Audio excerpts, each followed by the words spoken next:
Bonjour à tous, heureux de vous retrouver. Ça fait un petit bout de temps que j'ai pas fait de vidéo.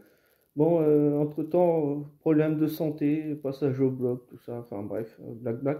Aujourd'hui, je vais vous parler de ça, une petite alimentation.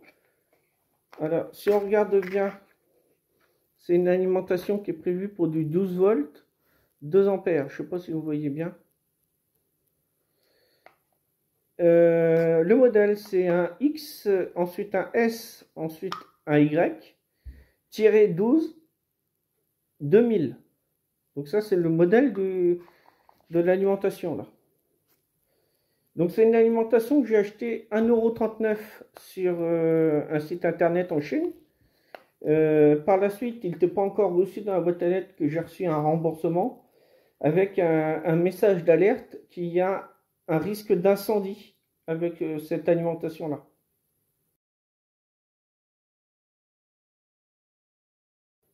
Donc s'il y a un risque d'incendie avec ça, il ne faut surtout pas le brancher et surtout pas l'utiliser. Donc nous, dans notre cas, c'est pas grave. Je l'ai démonté. Donc quand on l'ouvre, on voit plus ma tête. Hop, on tombe sur ceci. Voilà, je vous cache rien. Donc c'est une petite carte qui est insérée directement dans le boîtier. Le 220, lui, il se fait ici, grâce aux deux picots. Je ne sais pas si vous voulez. Voilà, là vous allez mieux voir. Un picot là et un picot ici. Ça, c'est le petit condensateur primaire de l'alimentation. Donc, vous voyez, il est tout petit. Et je tiens à vous mettre en garde pour ceux qui voudraient quand même utiliser cette alimentation-là, qui ont la même. Ne branchez pas 2 ampères sur la sortie, ici, là. Vous n'aurez jamais les 2 ampères. Vous aurez peut-être 200 ou 300 milliampères dessus. Mais jamais 2 ampères comme c'est indiqué dessus. C'est pas possible et on verra pourquoi après. Je fais un petit schéma de la carte. Donc, ouais, cette alimentation-là, faites très attention, surtout ne l'utilisez pas. Donc, avant de voir le schéma pour savoir un peu comment ça fonctionne, n'hésitez pas toujours le petit pouce vers le haut. Plus il y a de pouces, plus la vidéo est diffusée et plus eh ben, ça touche un certain nombre de personnes en fait. Et comme il y a un risque d'incendie, là c'est très important, il faut que cette vidéo soit vue pour alerter en fait. Donc le petit pouce, le petit commentaire. Si vous avez aimé, n'hésitez pas à le dire non plus dans les commentaires. J'espère que vous apprécierez cette vidéo d'ailleurs. Et maintenant, on voit tout de suite le schéma. Je vais faire quelques photos pour bien voir l'intérieur.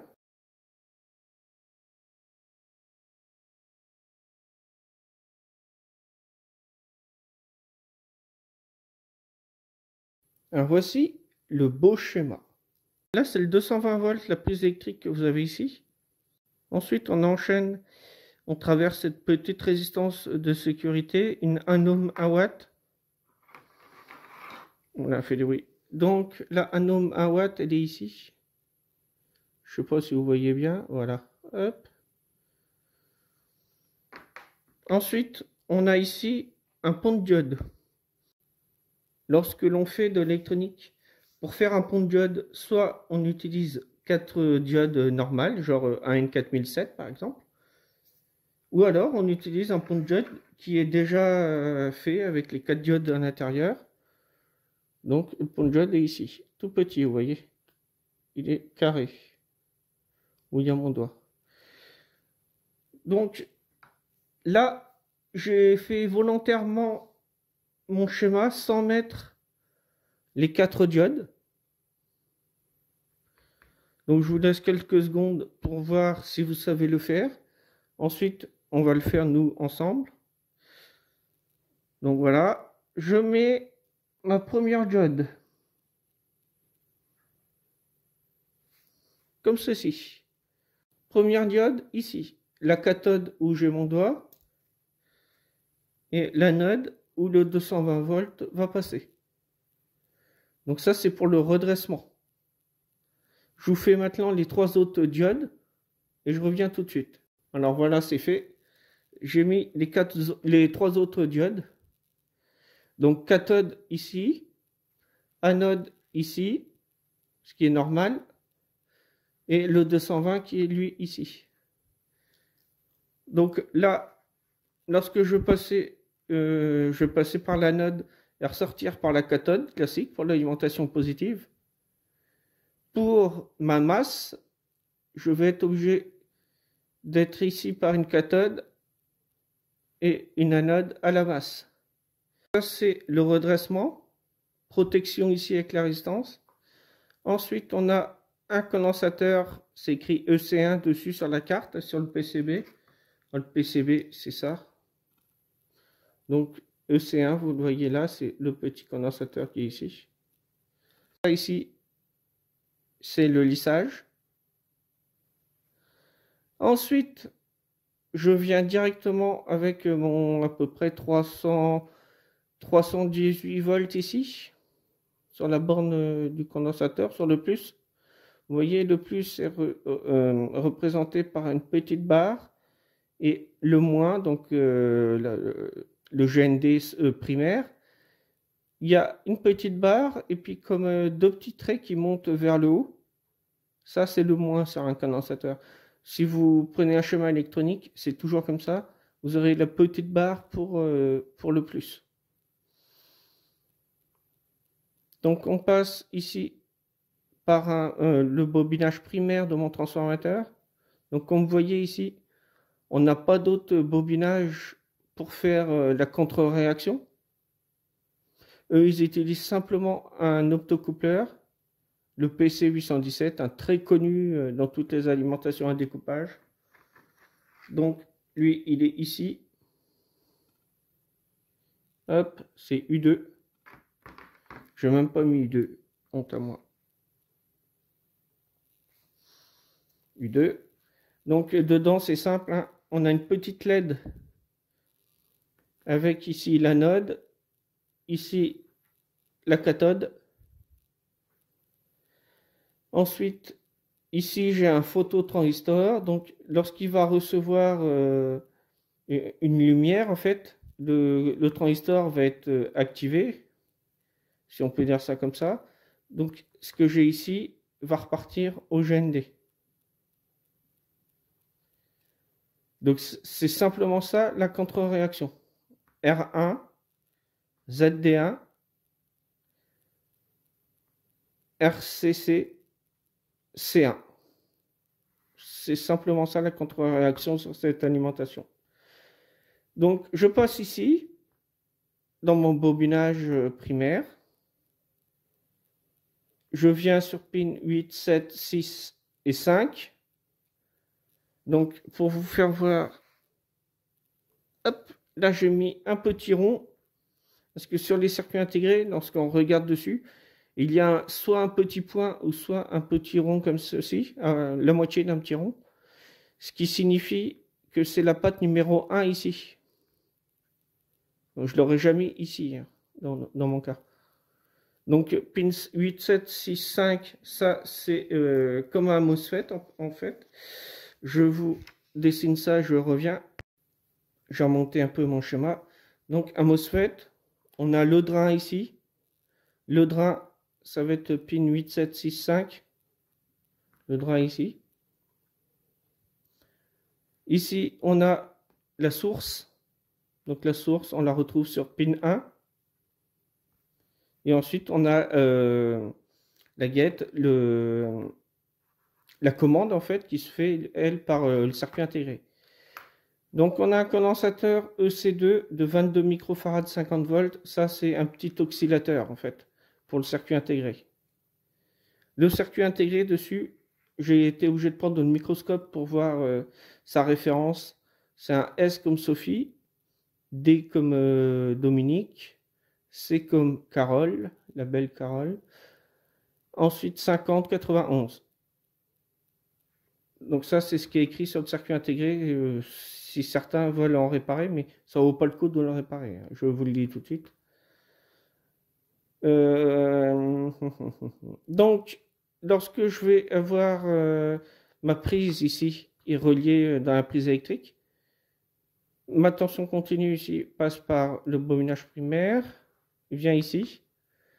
Lui, le circuit intégré va faire une première oscillation. Enfin, en fait, on va avoir une première commande qui fait que ça met le MOSFET au GND primaire.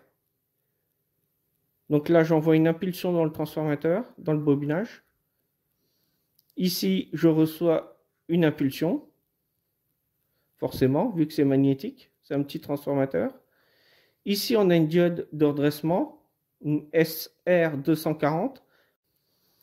Donc, c'est une diode de 2 ampères. Je ne sais plus si c'est 40 volts ou 400 volts, mais ça n'a pas d'importance dans notre cas.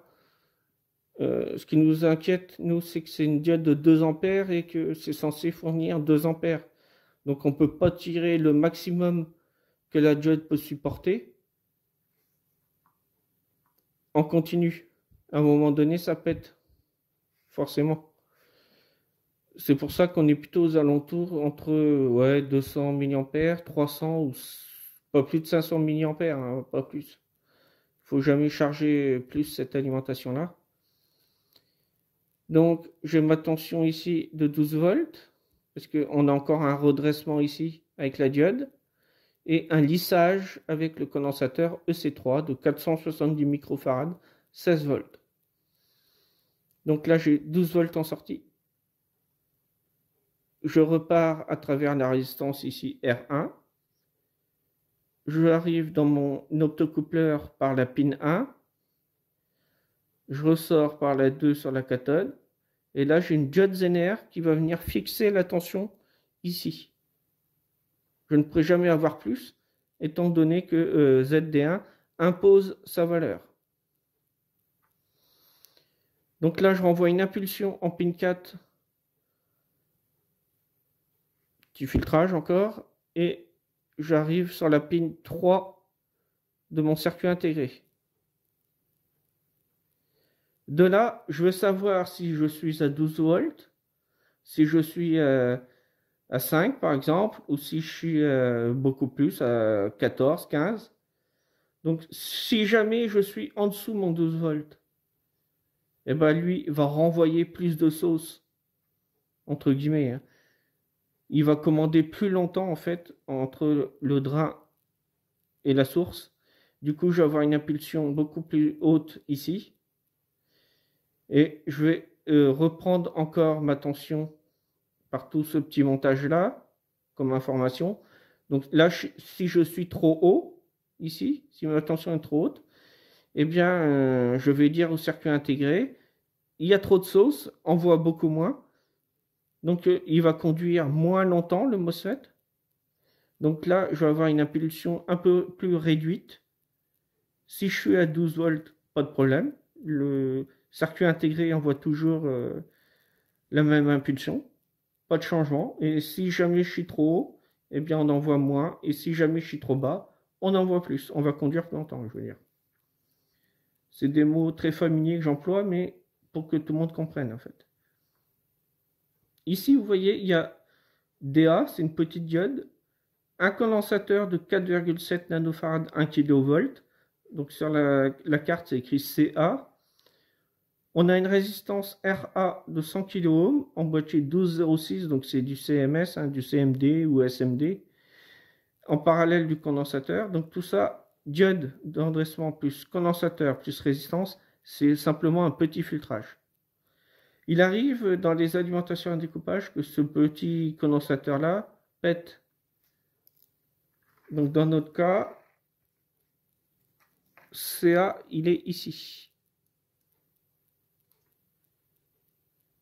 Donc il peut cramer, et s'il crame, eh bien, il va faire cramer le circuit intégré, ici, le pont de diode, et si ma résistance est bien calculée, la résistance. Lorsque je dis que ici je vais être avec une tension un peu supérieure, ça se passe en microsecondes, et on n'a pas le temps de voir que si on mesure ici, que ma tension va être haute, on n'a pas le temps. Si elle est trop basse, la tension, c'est pareil, c'est en microsecondes. Il n'y a pas le temps du tout de s'apercevoir qu'on est au-dessus. Donc on va rien cramer pas avec cette alimentation-là, mais une alimentation qui fonctionne un peu dans le même principe, on ne cramera pas ce qu'on branche ici sur la sortie. Là, dans notre cas, oui, si on l'utilise, on va le cramer. Donc c'est vraiment très très simple comme conception. Ils sont contentés du minimum hein, pour réduire les coûts. Mais qui dit réduire les coûts, eh bien, alimentation HS, alimentation de merde, on va dire. J'ai encore un petit condensateur que je n'ai pas dessiné. Il y a ce petit condensateur ici, que vous voyez, qui n'est pas indiqué sur le schéma, donc je viens de l'ajouter. C'est Y1. Donc lui, il est positionné entre la masse primaire et la masse secondaire. Donc quand je dis masse, c'est GND. Je devrais dire GND primaire, GND secondaire. Donc vous voyez, les symboles ne sont pas identiques. Donc ne jamais, par exemple, avec un oscilloscope, si vous n'avez pas de transformateur d'isolement, donc il va me donner 230 volts d'un côté, 230 volts de l'autre côté. Si vous n'avez pas ça, ne venez jamais mettre votre sonde sur le GND primaire. Parce que là, vous allez cramer l'alimentation.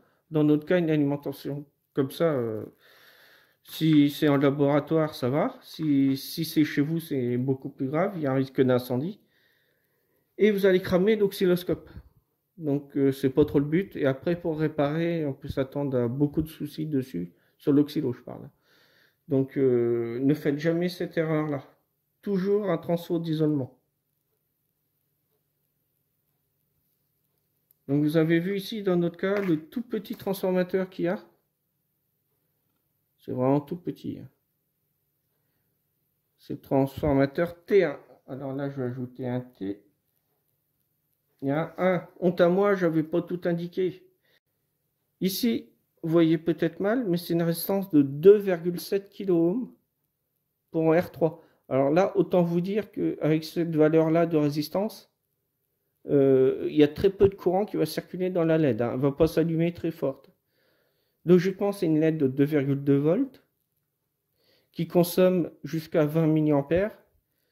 Donc normalement, lorsqu'on fait le calcul pour avoir 20 mA et 2,2 volts sur la résistance, à partir d'un 12 volts, ici on met une résistance soit de 470 ohms ou 560 ohms.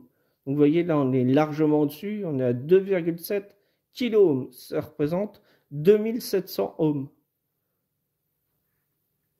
Donc tout petit courant sur la LED. La LED, c'est celle-ci, ici, là. Donc il y a un plus et un moins sur la LED, anode, cathode. Le plus c'est l'anode, et puis le moins c'est la cathode. Donc sur la petite LED, vous avez, ben ça c'est pas facile à voir, mais d'un côté, soit ici, vous avez un petit plat, un petit côté qui est vraiment plat, ça indique la cathode sur une LED. Donc constamment, hein, mon circuit intégré va recevoir une information en pin 3 pour savoir si je suis au-dessus ou en dessous, sans arrêt. Ça fonctionne comme ça. Comme les aiguilles d'une montre, par exemple, c'est exactement pareil. Alors j'espère que vous avez compris le fonctionnement de l'alimentation. Donc toutes les alimentations à découpage, bon pas toutes, mais une grande partie fonctionnent comme celle-là. Sauf que ici sur le transformateur, en général, on a un deuxième bobinage côté primaire pour fournir une tension d'alimentation au circuit intégré et puis également savoir où j'en suis au niveau de la régulation, en plus de l'optocoupleur. La vidéo touche à sa fin, ça y est, c'est fini. On se retrouve prochainement pour une future vidéo. J'essaierai d'être moins long pour refaire une vidéo. Normalement, au niveau santé, ça devrait être mieux. Donc, je vais pouvoir filmer à nouveau et refaire une vidéo prochainement. Je vous dis maintenant à la prochaine. Comme dirait Domi ou Dom, soyez sages. Allez, salut, salut! Profitez bien surtout.